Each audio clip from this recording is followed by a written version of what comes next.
নমস্কার বন্ধুরা, কেমন আছেন সবাই? আশা করছি সবাই খুব ভালো আছেন। রান্নাবান্না অ্যান্ড ব্লগ চ্যানেল থেকে সবাইকে স্বাগতম। আজ আবার নতুন ধরনের একটা রেসিপি নিয়ে হাজির হয়ে গেলাম। আজ আমি তৈরি করব মিহিদানা। আমি কিভাবে মিহিদানা তৈরি করেছি এই রেসিপিটাই আপনাদের সাথে শেয়ার করব। আশা করছি রেসিপিটা আপনাদের কাছে ভালো লাগবে। দেখুন তাহলে আমি কিভাবে মিহিদানা তৈরি করি। প্রথমেই আমি 1 কাপ বেসন নিয়েছি। বেসনটা একটু চেলে নেব। মিহিদানা তৈরি করার আগে কিন্তু বেসনটা অবশ্যই চেলে নিতে হবে।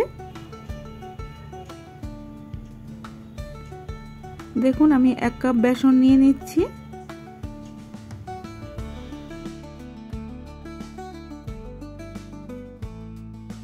এরপরে বেসনের মধ্যে অল্প অল্প জল দিয়ে আমি গুলে নেব। একবারে খুব বেশি জল দিতে যাবেন না, তাহলে কিন্তু পাতলা হয়ে যেতে পারে। সেজন্য অল্প অল্প জল দিয়ে ব্যাটারটাকে তৈরি করে নিতে হবে। ব্যাটারটাকে একটু ধৈর্য ধরে গুলে নিতে হবে। একটু খেয়াল রাখতে হবে ব্যাটারের মধ্যে যেন কোনো রকমের দলা পাকিয়ে না থাকে। দেখেই বুঝতে পারছেন আমি ব্যাটারটা কেমন গুলেছি।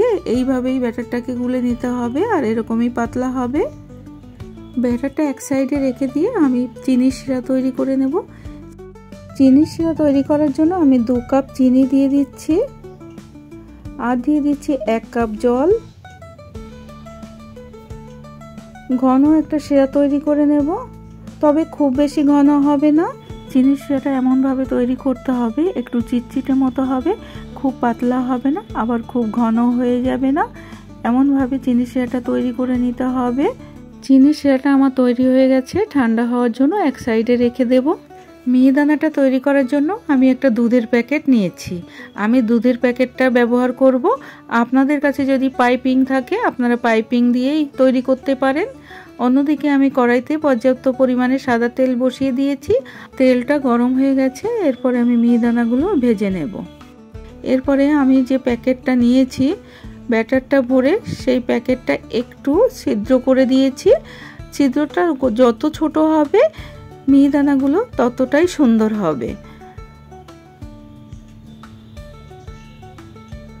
দেখুন এইভাবে আস্তে আস্তে দিয়ে দিলে দেখুন তৈরি হয়ে যাচ্ছে মিহিদানা। সোনালি কালার করে মিহিদানাগুলো আমি ভেজে তুলে নেব। দেখেই বুঝতে পারছেন আমি কিভাবে দিচ্ছি। দেখুন কি সুন্দর ফুলে উঠেছে মিহিদানাগুলো। তবে প্যাকেটের ছিদ্রটা কিন্তু খুবই ছোট করে নিতে হবে, তা না হলে কিন্তু মিহিদানাগুলো খুবই বড় বড় হয়ে যাবে। দেখুন এইভাবে আমি একটা ঝাঁঝরি দিয়ে তুলে নিচ্ছি। তেলটা খুব ভালোভাবে ঝরিয়ে তুলে নিতে হবে। প্রথম ব্যাচের মিহিদানাগুলো আমার ভাজা হয়ে গেল। দ্বিতীয় ব্যাচের মিহিদানাগুলো আবার আমি ভাজতে দিয়ে দিচ্ছি।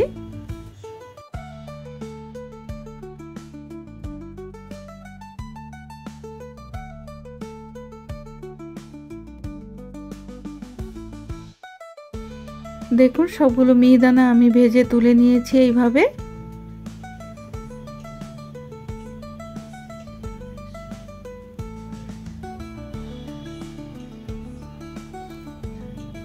কত সুন্দর হয়েছে দেখুন, খুবই মচমচে হয়েছে। এরপরে আমি যে চিনি শিরাটা করে রেখেছিলাম ওই চিনি শিরার মধ্যে মিহিদানাগুলো আমি ভিজিয়ে দেব, আর 1 চামচ সাথে ঘিও দিয়ে দেব। ঘিটা দিলে এই শিরার মধ্যে মিহিদানাগুলোর টেস্টটা আরও বেশি ভালো হয়। আপনারা চাইলে দিতেও পারেন, নাও দিতে পারেন।